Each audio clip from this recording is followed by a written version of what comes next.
내가 이곳으로 이사 온 지 몇 개월 지나 숨막히는 더위가 기승을 부리던 여름날이었어요. 나는 찜통 같은 옥탑방에서 땀을 뻘뻘 흘리다 못해 결국 선풍기 한 대를 사들고 집으로 돌아왔어요. 대문을 열고 들어서자 마당 수도가에서 하얀 다리를 내밀고 주인 여자가 발을 씻고 있는 광경이 눈에 들어왔어요. 순간 멈칫하며 고개를 숙였죠. 엄청 민망한 상황이었거든요. 그러나 주인 여자는 대수롭지 않게 생각하는지 활짝 웃으면서 날 쳐다보고 있더군요. 어라, 일부러 저러는 걸까?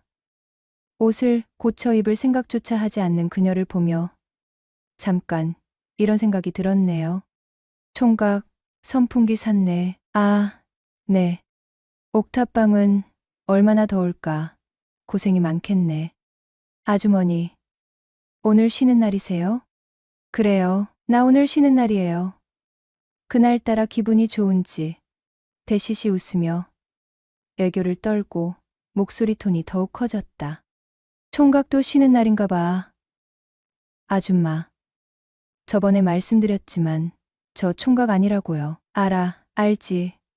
근데 딱히 뭐라고 불러야 할지 생각나는 호칭이 없어서 그냥 습관처럼 그렇게 부르게 되네. 머쓱한 듯 웃는 모습에 나도 어색하게 따라 웃었다. 어쩔 땐 해픈 여자인가 싶다가도 어쩔 땐 도도해 보이기도 하고 암튼 결코 쉬워 보이는 여자는 아니었다.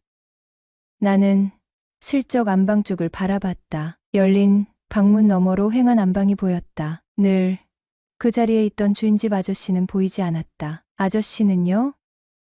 아, 오늘 병원 가는 날이잖아. 아, 그런데 혼자 가시나 봐요? 괜한 참견인가 싶으면서도 물어봤다. 맨날 가는 병원인데 뭘. 이제 혼자 가겠다네요. 그래도 몸이 불편하신데 걱정스러운 마음에 저절로 말이 나왔다. 운동 삼아 혼자 다니는 게 더 좋다고 하시더라고. 주인 여자는 덤덤하게 말했다.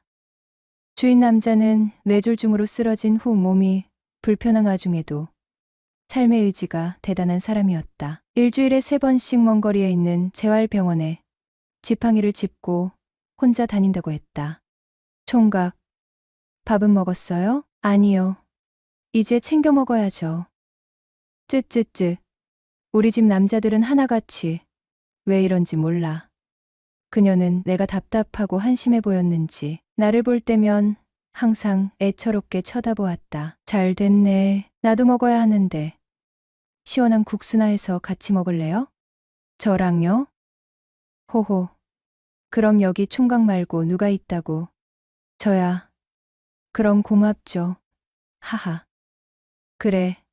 잠시만 기다려요. 어릴 적부터 넉넉지 못한 형편에 눈칫밥을 먹으며 자랐던 나는 밥을 같이 먹자고, 그것도 먼저 제안해주는 여자가 세상에서 제일 예쁘고 고맙게 느껴졌다.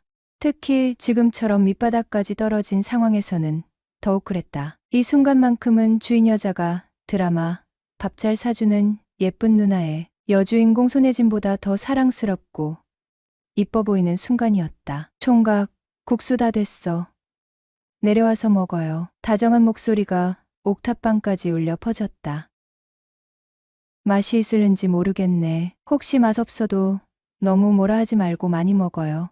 쑥스러운 듯 건네는 말과는 달리 밥상 위에는 김이 모락모락 나는 푸짐한 잔치국수가 놓여 있었다. 하하, 감사합니다. 꾸벅 허리를 숙여 감사 인사를 하고 밥상에 앉았다. 주인 여자와 마주 앉아 국수를 먹는데 밥상이 낮아 허리를 숙여야만 했어요. 워낙 날이 더웠던 탓인지 주인 여자는 민소매 원피스를 입고 있었는데 후루룩 국수면을 입으로 가져갈 때마다 자연스럽게 주인 여자를 힐끗거리며 쳐다보게 되었죠. 밖에서 볼 땐 미처 몰랐는데 가까이 보니 속이 살짝 비치는 시스루 차림이었거든요. 순간 머릿속에 영화 말죽거리 잔혹사에서 김부선이 권상우를 유혹하던 장면이 불쑥 떠올랐어요. 나도 모르게 얼굴이 화끈거리고 심장이 쿵쾅거렸어요. 나도 모르게 자꾸만 몸에서 반응을 하는 거예요. 내가 대체 왜 이러는 거지?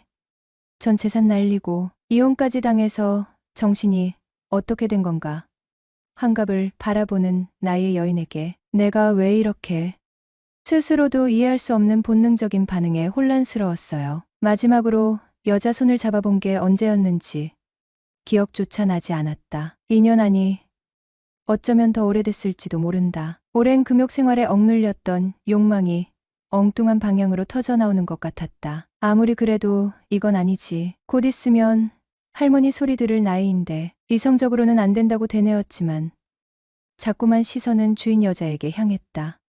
국수 때문인지 아니면 다른 이유 때문인지 침이 꼴깍 넘어갔네요. 그 순간만큼은 나조차도 내 감정을 정해내릴 수 없었다. 혼란과 욕망, 죄책감과 설렘, 온갖 감정들이 뒤섞여 복잡하게 소용돌이쳤어요. 왜 그래? 혹시 맛이 없어요? 나를 빤히 쳐다보는 주인 여자의 물음에 화들짝 놀라 정신을 차렸죠. 아, 아니요, 맛있어요. 그런데 왜 그렇게 뜸을 들여? 안 먹고 뭐해요? 아, 제가 원래 좀 천천히 먹는 편이라서요. 얼버무리며 국수를 입으로 밀어 넣었다. 덩치만 멀쩡하게 컸지. 국수 먹는 폼은 영 아니네. 쇠덩어리도 씹어먹게 생겨서는. 호호. 주인 여자는 웃으며 농담을 건넸다. 나도 어색하게 따라 웃으며 국수를 허겁지겁 먹기 시작했어요. 양푼에 가득했던 국수를 순식간에 해치웠죠. 국수를 다 먹자 주인 여자는 시원한 커피까지 내왔어요. 오랜만에 사람 대접을 받는 것 같아 뭉클했네요. 총각, 나 오랜만에 이런 옷 꺼내 입었는데 어때 보여요?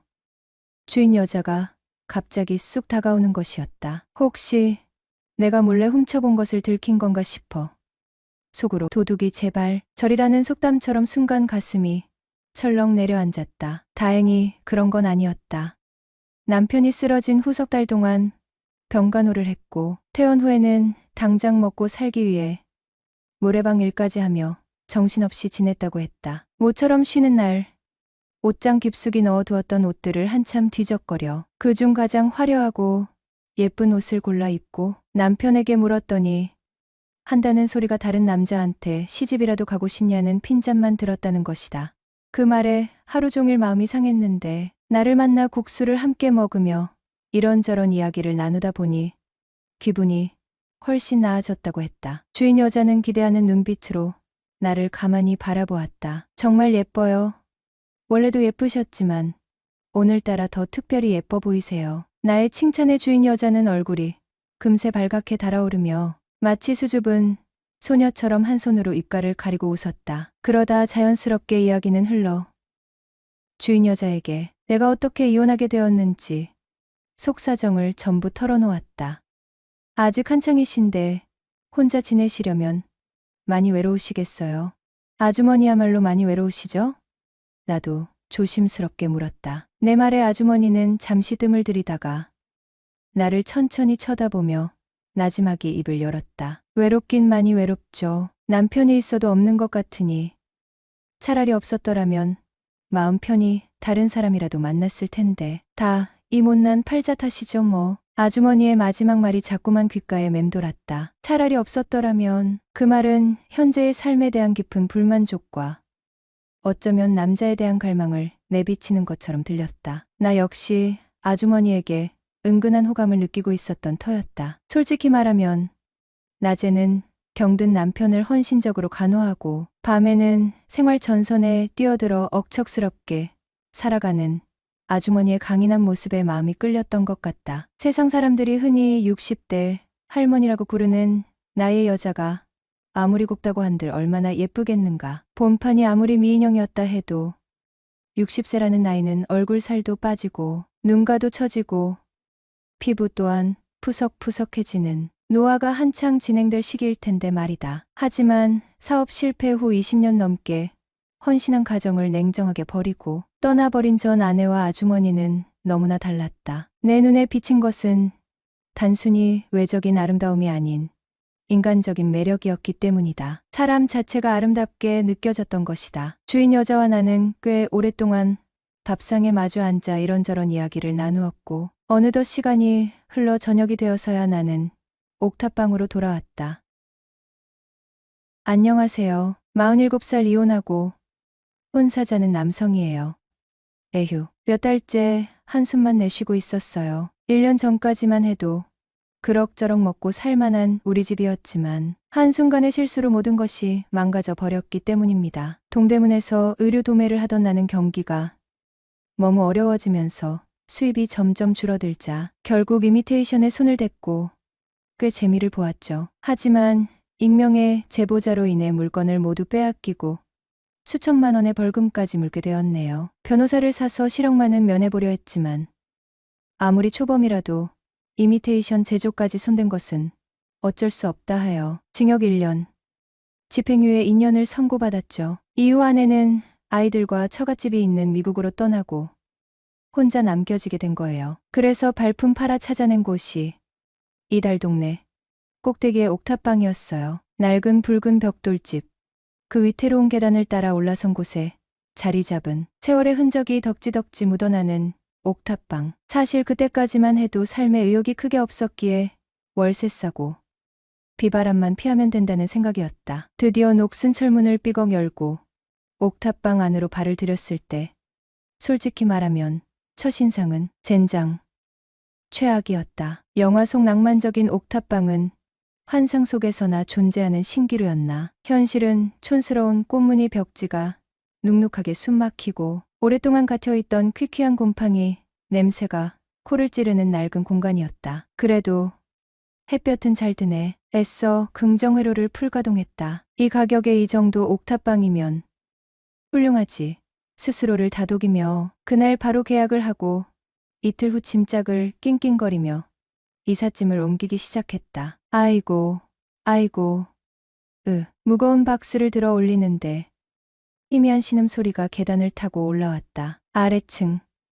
바로 집주인 아저씨 댁에서 새어나오는 소리였다. 혹시나 하는 마음에 조심스럽게 계단을 내려가 보니 덩치 큰 아저씨가 지팡이에 간신히 몸을 의지한 채 힘겹게 움직이고 있었다. 푸근한 인상의 주인 아저씨는 어색하게 웃으며 말했다. 미안요.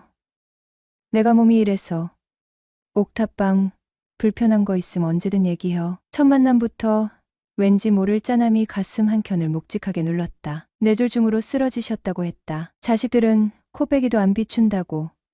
명절에도 전화 한 통 없다는 그의 씁쓸한 말은 낡은 옥탑방만큼이나 을씨년스러웠다. 남은 건 이 낡은 단층짜리 집 한 채뿐인데 그것마저 자식들에게 물려주기 싫다고 했다. 얼마나 서운하고 외로우셨을까. 그래서 옥탑방이라도 수리해서 새를 놓으셨단다. 넉넉지 않은 형편에 생활고에 시달리시는 듯했다. 아, 참. 나는 박철수라고 혀. 옥탑방 새 들어온 양반이지. 주인 여자와 통화만 한 번 하고 계약을 하였기에 서로 얼굴도 모르고 있었다. 네, 저는 김정태라고 합니다. 잘 부탁드립니다. 어색한 인사를 나누고 옥탑방으로 돌아왔다. 솔직히 옥탑방 상태는 실망스러웠지만 왠지 모르게 마음이 끌리는 유언정이 가는 공간이었다. 다음 날 아침부터 옥탑방 대청소에 돌입했다. 마스크를 꽁꽁 쓰고 묵은 먼지를 털어내고 세제를 아낌없이 퍼부어 끈적이는 주방 찌든 때를 벗겨냈다. 화장실은 락스를 희석해 뿌리고 솔로 박박 문질렀다. 하루 종일 낑낑거리며 땀을 뻘뻘 흘리니 드디어 옥탑방은 제법 사람 냄새나는 공간으로 변모했다. 해질 무렵 땀으로 흠뻑 젖은 몸을 식히며 옥탑방 창문을 활짝 열어 젖혔다. 시원한 바람이 퀴퀴한 곰팡이 냄새를 몰아내고 숨통이 트이는 듯했다. 그때 아래층에서 솔솔 풍겨오는 달콤한 냄새가 코를 찔렀다. 고소한 된장찌개 냄새였다. 꼬르륵 요란한 배꼽시계가 울렸다. 청소하느라 점심도 거른 터였다. 저녁은 먹었어요? 계단에서 맑고 나긋나긋한 여자 목소리가 들려왔다. 뒤돌아보니 환한 미소를 머금은 여자가 계단 위에 서 있었다. 주인 아저씨 부인 박옥순 씨였다. 나이를 물으니 60세라고 했다. 순간 나이는 숫자에 불과하다는 말이 머릿속을 스쳤다. 60대라고는 도저히 믿기지 않을 만큼 앳된 얼굴이었다. 뽀얗고 투명한 피부, 찰랑거리는 긴 생머리, 가냘픈 허리, 볼륨감 넘치는 몸매까지 솔직히 눈을 의심했다. 달동네 낡은 주택에 이런 여자가 살고 있을 줄이야. 저녁 아직 못 먹었습니다. 그래요? 마침 찌개 끓였는데. 같이 먹을래요? 정말요? 감사합니다. 옥순 씨는 해맑게 웃으며 나를 아래층으로 안내했다. 현관문을 열고 들어선 집 안은 옥탑방과는 딴판으로 깔끔하게 정돈되어 있었고 훈훈한 온기가 감돌았다. 식탁 위에는 김이 모락모락 나는 된장찌개와 윤기가 자르르 흐르는 밥, 정갈한 밑반찬들이 놓여 있었다. 주인 여자는 능숙한 솜씨로 밥을 퍼주고 따뜻한 미소와 함께 반찬을 챙겨주었다. 어색했지만 따뜻한 밥과 구수한 찌개를 입에 넣으니 얼었던 마음까지 녹아내리는 기분이었다. 우리 남편이 몸이 불편해서 내가 노래방에서 일해요. 밤늦게 들어오지만 혹 시끄러워도 이해해줘요. 주인 여자는 수줍은 듯 조심스럽게 말했다. 노래방? 순간적으로 머릿속에 야릇한 상상이 스쳤지만 이어진 옥순 씨의 말에 그런 불순한 생각은 깨끗하게 사라졌다. 도움이 그런 거 아니에요. 청소하고 술안주 만들고 그래요. 우리 남편 먹여 살리려면 뭐든 해야죠. 주인 여자는 씩씩하게 웃으며 말했다. 밤늦게까지 고된 일을 할 텐데도 얼굴에는 지친 기색 하나 없이 밝은 미소가 가득했다. 남편을 걱정하고 챙기는 모습에서 진심, 어린 애정이 느껴졌다. 두 사람은 오랜 세월 함께 해온 다정한 부부의 모습 그대로였다. 아픈 남편을 헌신적으로 보살피는 옥순 씨의 모습은 아름다운 외모만큼이나 마음씨 또한 곱고 따뜻하게 느껴졌다.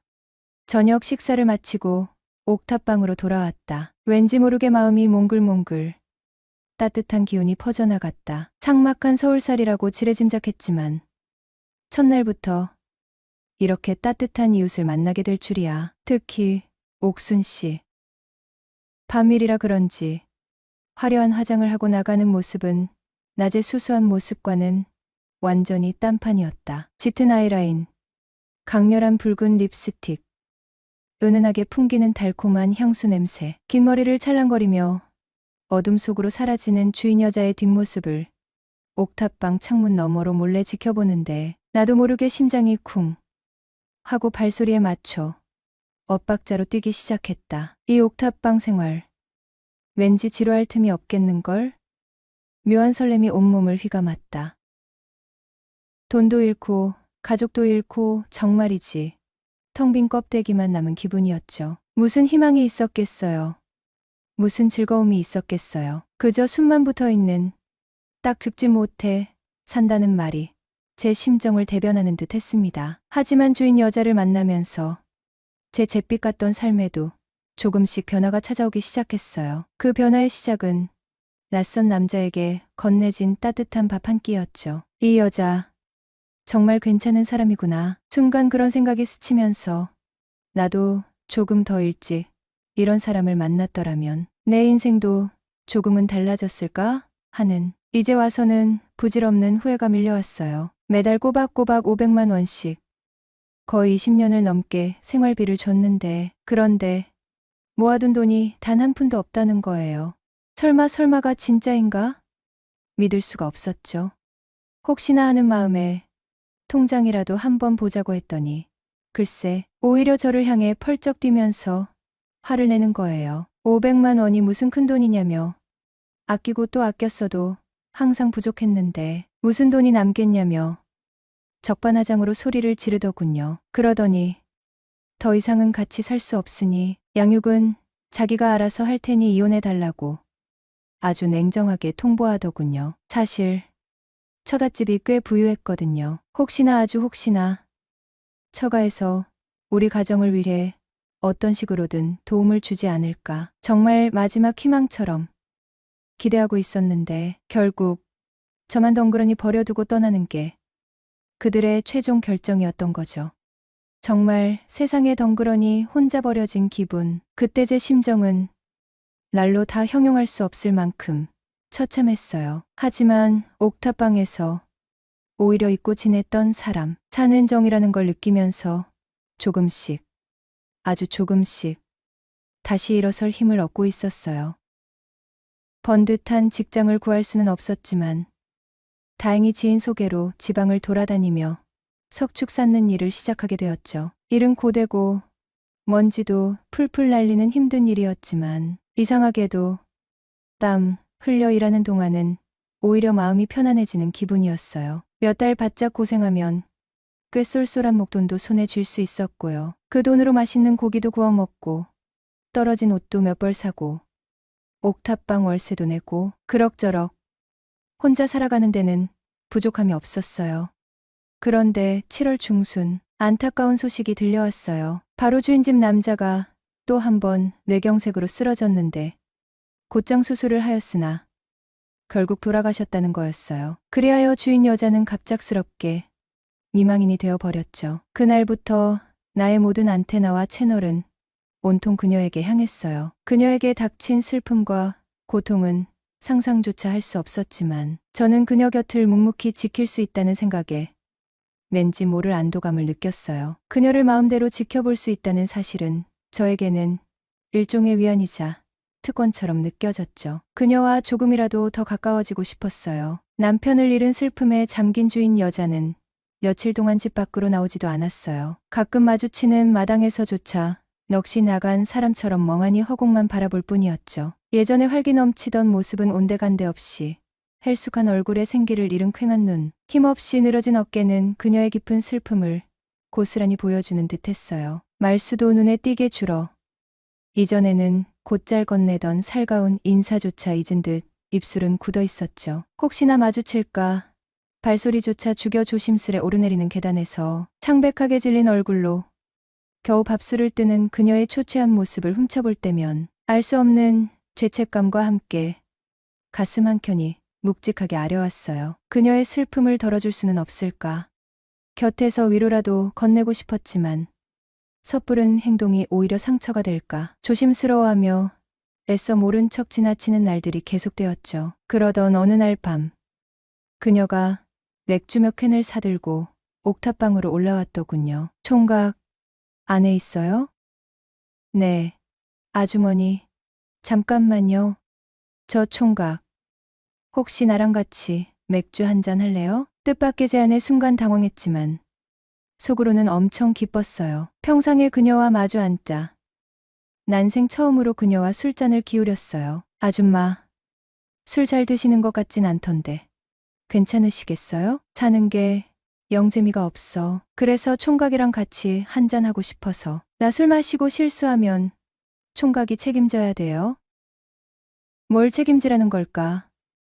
순간 심장이 쿵 하고 내려앉는 것 같았어요. 어쩌면 우리 둘 다 입 밖으로 내진 않았지만 은근히 무언가를 기대하고 있었는지도 모르겠어요. 책임지라니 그 말의 순간 온몸에 묘한 전류가 흐르는 듯한 설렘을 느꼈어요. 정말 괜찮으시겠어요? 조심스럽게 되묻자 아주머니는 옅은 미소를 지으며 대답했어요. 괜찮아. 나 이제 과부잖아. 이 나이에 혼자 사는 여자가 뭘 못하겠어. 앞으로 내 맘 가는 대로 하고 싶은 대로 다 할 거야.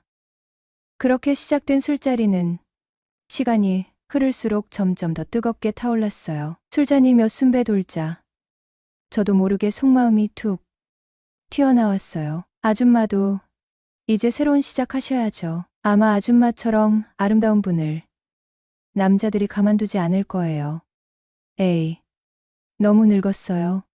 아니에요. 아줌마는 여전히 아름다우세요. 제 칭찬에 아주머니는 기분이 좋은 듯 소녀처럼 수줍게 미소 지으셨어요. 분위기가 무르익자 저도 조금 더 용기를 내어 조금 더 과감한 질문을 던져봤어요. 아줌마, 혹시 남자 필요하시면 저는 어때요? 제 갑작스러운 질문에 아주머니는 잠시 머뭇거리더니 이내 조심스럽게 속마음을 털어놓기 시작했어요. 솔직히 남편이 살아있을 때는 몰랐는데 혼자 남겨지고 보니 밤이 너무 외롭다는 거예요. 그런데 잠이 안 올 때마다 자꾸 총각 생각이 나더라는 거예요. 오늘 밤도 사실은 내려보고 싶어서 맥주 핑계로 올라온 거라고 솔직하게 고백하는 아주머니의 얼굴이 붉게 상기되어 있었어요. 외롭지 않다면 거짓말이겠죠.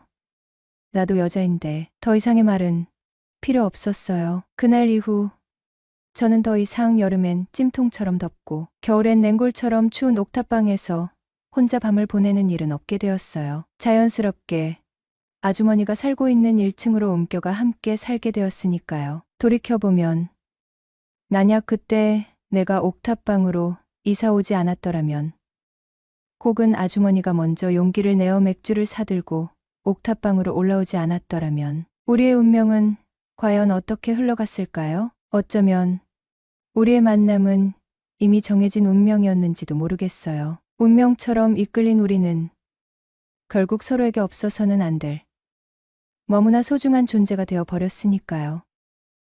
사랑은 모든 것을 이겨낸다.